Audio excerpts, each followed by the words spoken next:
You were taught that public space is neutral, a marketplace of ideas, a stage where fairness exists. That belief is the first mistake, and it's fatal. Public space is not a forum.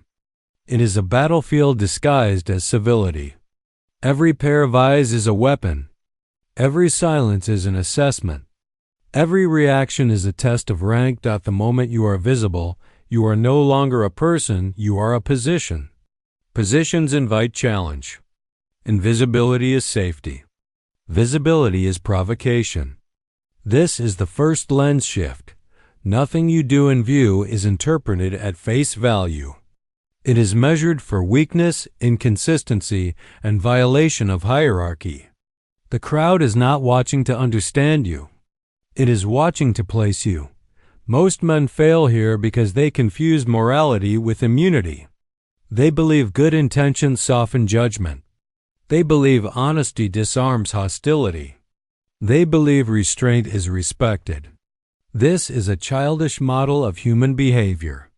In reality, restraint signals fear. Transparency signals defenselessness. Morality signals you are playing by rules others have already abandoned. Public space operates under predatory logic. Predators do not attack strength. They attack exposure. They do not punish crimes. They punish vulnerability. A mistake made in private can be corrected. A mistake made in view becomes a permanent data point. It tells others how far they can push you, how much pressure you can tolerate, and how likely you are to submit when challenged. Understand this clearly. The crowd does not need a reason to punish you. It needs permission. Your mistake provides that permission. Not because the mistake is severe, but because it is visible. Visibility converts error into justification. This is why public apologies backfire. You think you are closing a wound. In reality, you are circling it in red ink. You are confirming guilt, lowering status, and inviting further extraction. The crowd does not want resolution. It wants blood, or at least submission. Once you give it, the appetite grows. Public space rewards those who control perception, not those who chase approval. Approval-seeking behavior is read as dependency. Dependency marks you as non-sovereign. Non-sovereign entities are managed, corrected, punished. This is not cruelty. It is hierarchy maintenance. Human groups enforce order by testing those who appear uncertain of their position. History makes this obvious. Courts, councils, temples, digital platforms, it doesn't matter. The mechanism is the same. Those who spoke too freely were not destroyed for being wrong, but for being exposed without protection. Those who survived understood when to be seen and when to disappear. They treated public attention like fire, useful at a distance, lethal up close. You must abandon the fantasy that being right will save you. Being right without power only accelerates punishment. Public space does not reward truth. It rewards dominance masked as legitimacy. The one who defines the frame wins. The one who reacts inside the frame loses. This chapter is not teaching paranoia. It is teaching orientation. A soldier who believes the battlefield is a park does not survive longer because of optimism. He survives because he learns where not to stand, when not to move, and what not to reveal. Your first correction, then, is internal. Stop behaving as if public view is benign. Treat it as hostile territory under constant surveillance. Every action should answer a single question. Does this increase or decrease my punishability? If you cannot answer that question, you are already exposed. Punishment is not emotional. It is not chaotic. It is not about justice. It is mechanical, predictable, cold. Once you see the pattern, you realize most men are punished not for what they do, but for how they signal. Every social environment runs an unspoken algorithm. Inputs go in. Consequences come out. The inputs are not morality or truth. They are status signals, confidence, control, alignment, threat level.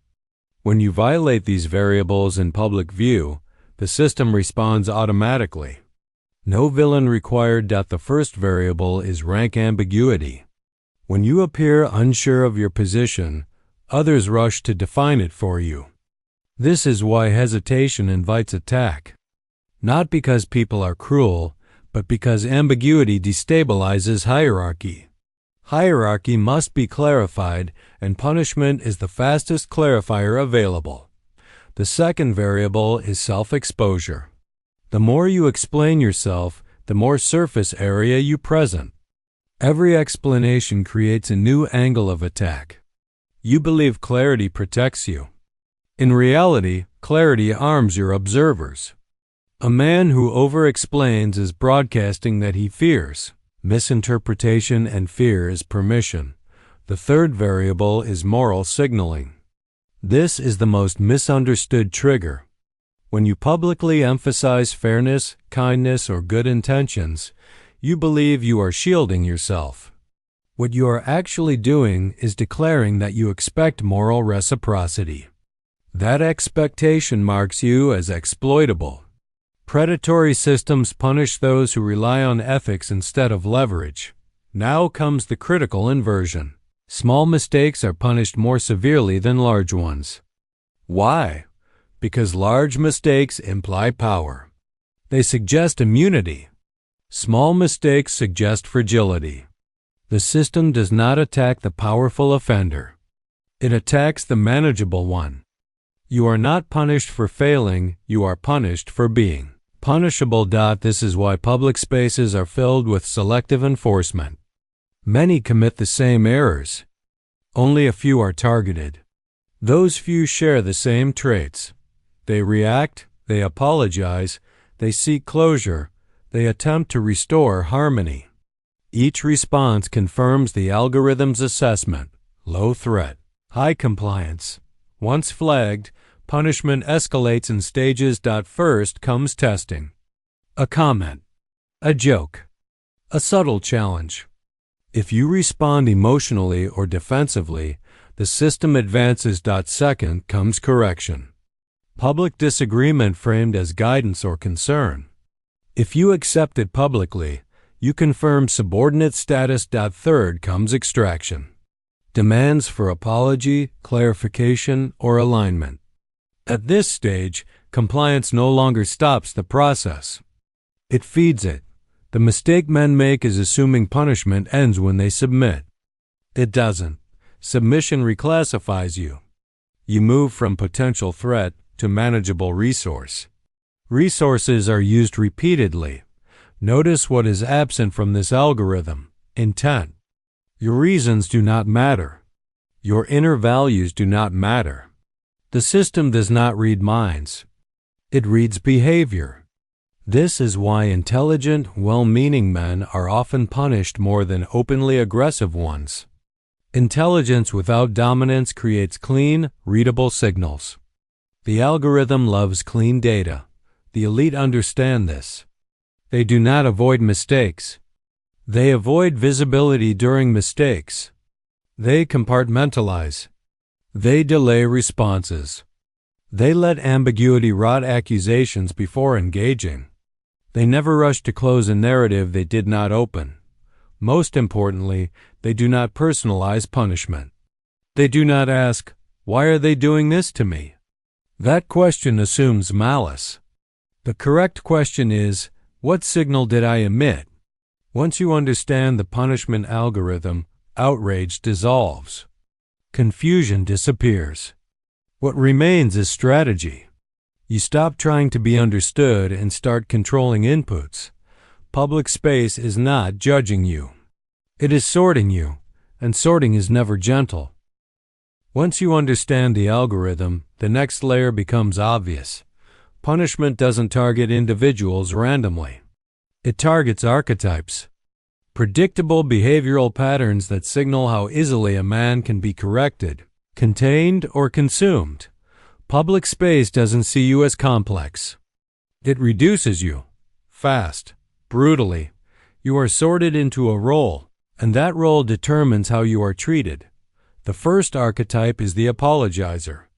This man believes humility disarms hostility. He rushes to clarify intentions. He concedes early. He believes showing remorse restores balance. In reality, he confirms guilt before a verdict exists. His apology is not interpreted as maturity, it is read as submission. Once he apologizes publicly, the system locks him into a lower rank. Every future interaction is filtered through that downgrade.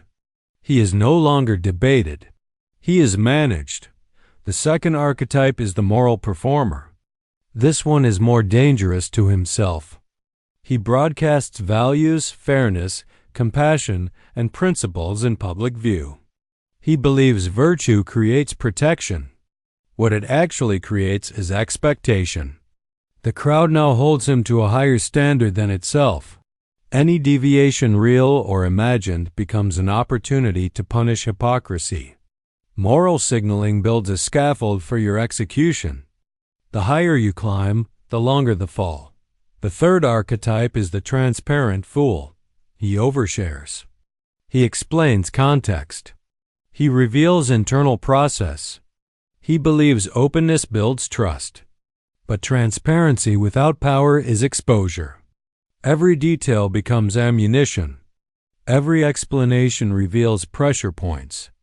The transparent man cannot be defended because he has already stripped himself naked. The system does not respect honesty.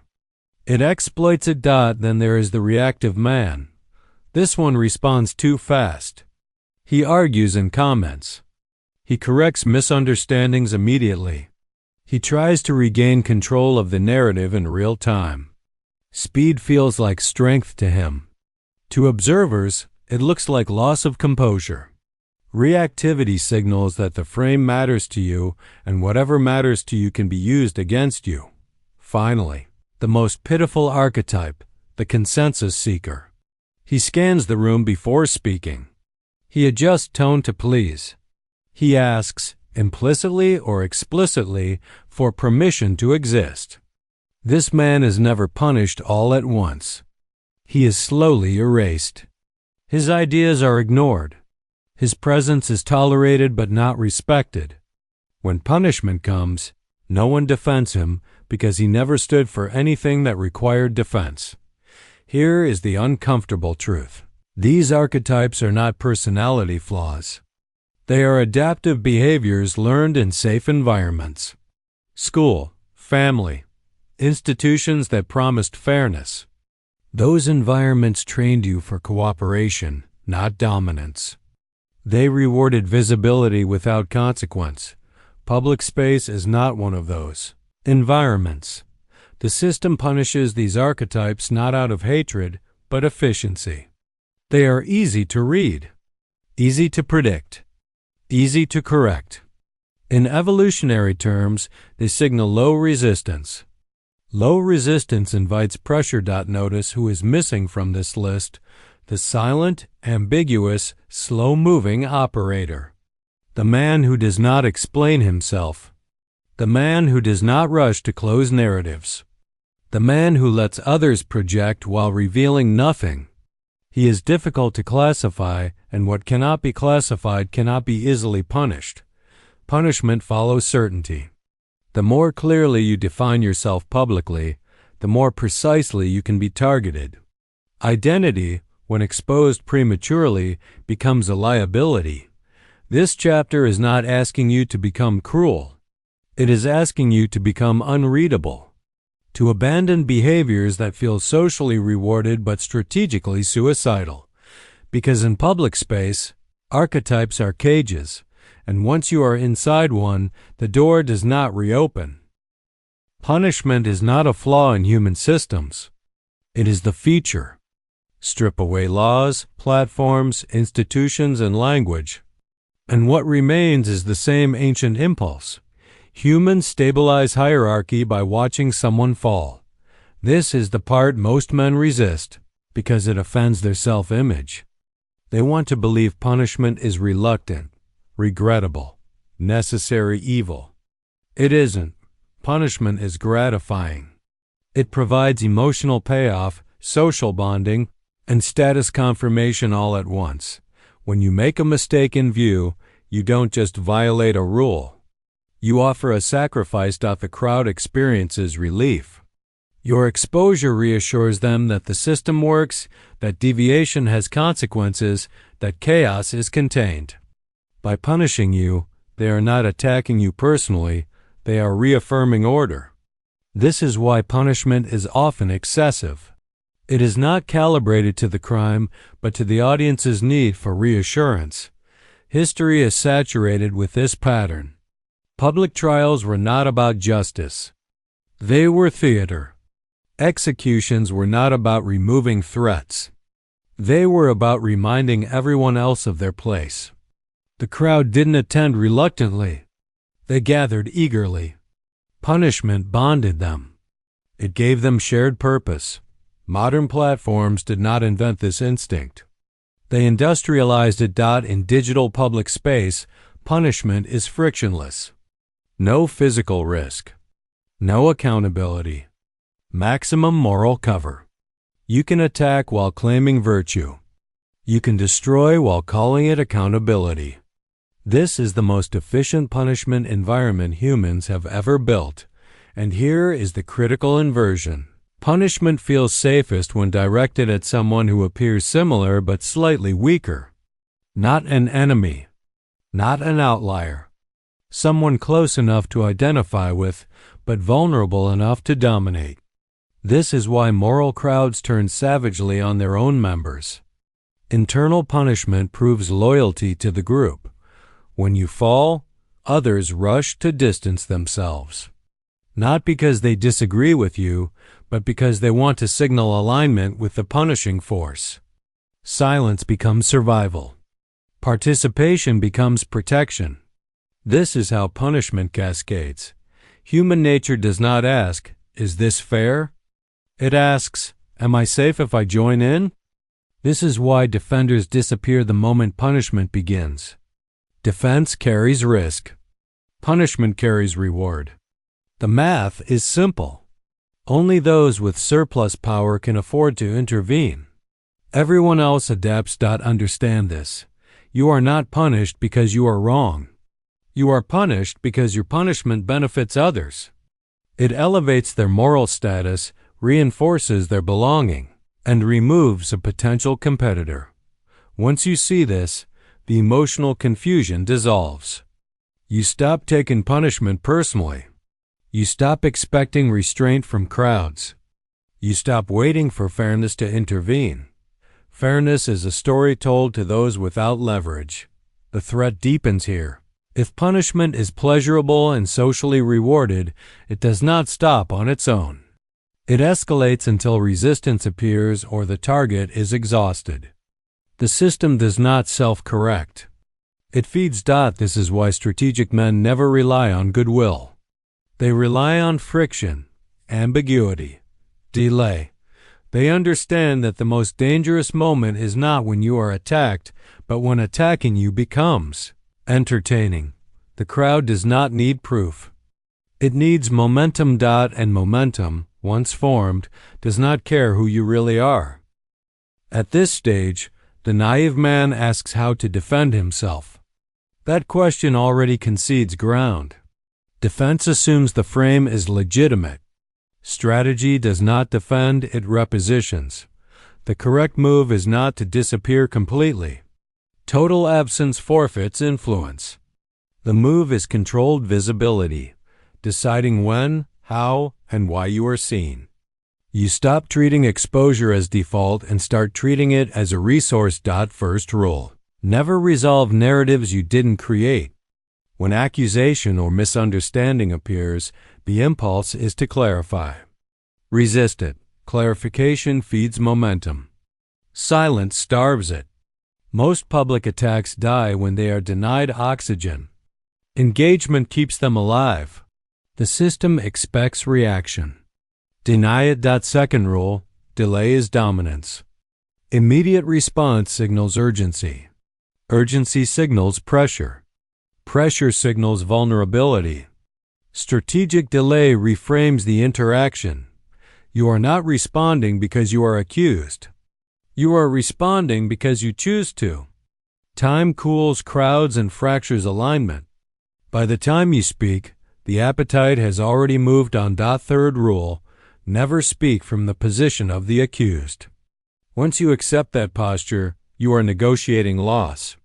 Instead, speak if at all from a higher frame, policy, principle, or indifference. You do not deny emotions. You ignore them. You do not argue facts. You redefine relevance. Fourth rule, withhold interiority. Your thoughts, motives, regrets, and reasoning are not currency, they are liabilities. Interior access creates leverage against you. The elite reveal outcomes, not process. Decisions, not deliberation. The less known about your inner world, the harder you are to punish. Next comes selective opacity. You do not become silent. You become unreadable. You speak plainly but incompletely. You let others fill gaps with projection. Projection absorbs aggression better than explanation. People argue with their own assumptions instead of you. Then there is strategic alignment without submission. You may agree superficially without conceding status. Agreement on the surface, autonomy underneath. This disarms attackers who seek resistance while denying them the satisfaction of dominance. They cannot escalate without appearing excessive. Finally, you must master exit control. Know when to disengage entirely. Not dramatically.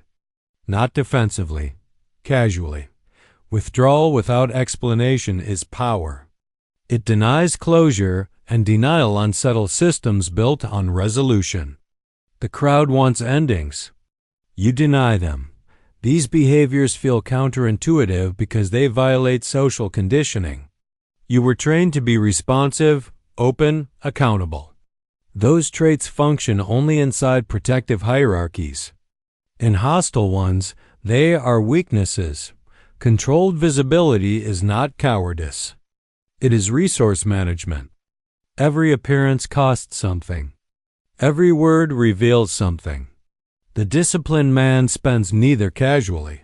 Once you adopt these behaviors, something shifts. Punishment attempts lose efficiency.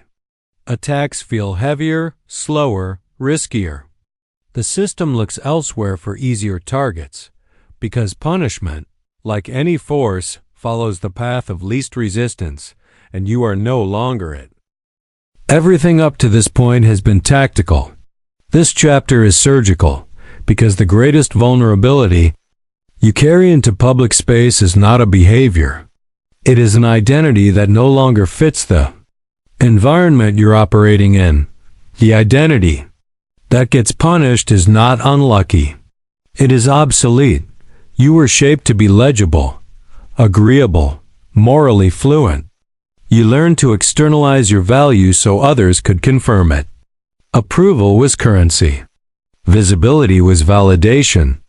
That identity functioned in protected systems where punishment was restrained and intentions mattered. Public space is not one of those systems.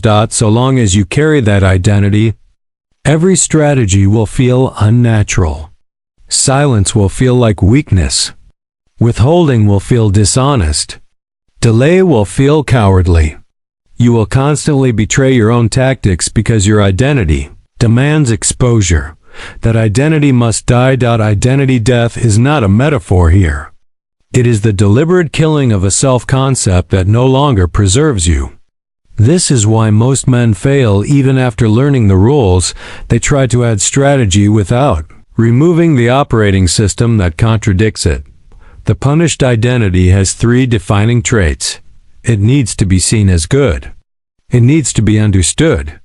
It needs conflict to end cleanly. Each of these is a liability. The replacement identity does not seek goodness, it seeks non-punishability. It does not seek understanding, it seeks positional advantage. It does not seek closure, it seeks asymmetry. This new identity is colder, but not cruel. Detached, but not passive. It does not explain itself because it does not need permission to exist. It treats public attention as conditional, not mandatory. Where the old identity asked, "How do I look?" the new one asks, "What does this cost me?" Where the old identity rushed to correct misinterpretations, the new one allows misinterpretations to rot unless they threaten leverage. Where the old identity tried to restore harmony, the new one prioritizes position, even if tension remains unresolved. This replacement feels uncomfortable at first because it violates internalized narratives about authenticity. But authenticity is not self-exposure. Authenticity is self-alignment with reality. And the reality is this: the man who survives public space is not the most honest, but the most sovereign. Sovereignty means you are internally governed. You do not outsource your sense of legitimacy to crowds. You do not flinch when misunderstood. You do not scramble when framed. Your emotional center is not located in public response. Once this identity locks in, something irreversible happens. You stop feeling hunted, not because threats disappear, but because they no longer reach anything vital. Attacks glance off surface behavior while the core remains untouched. Punishment attempts feel theatrical, predictable, boring. This is why identity replacement is the true exit from the punishment cycle. Techniques can be learned. Archetypes can be avoided. But as long as you need public validation, the system owns you. Kill that need. What replaces it is not emptiness, but autonomy. And autonomy is the one thing punishment cannot touch. There is one final correction to make, and it is non-negotiable. Once you see the system, you do not get to unsee it. From this point forward, ignorance is no longer an excuse. Every public mistake after awareness is no longer naivete, it is negligence. And negligence is punished faster than innocence ever was.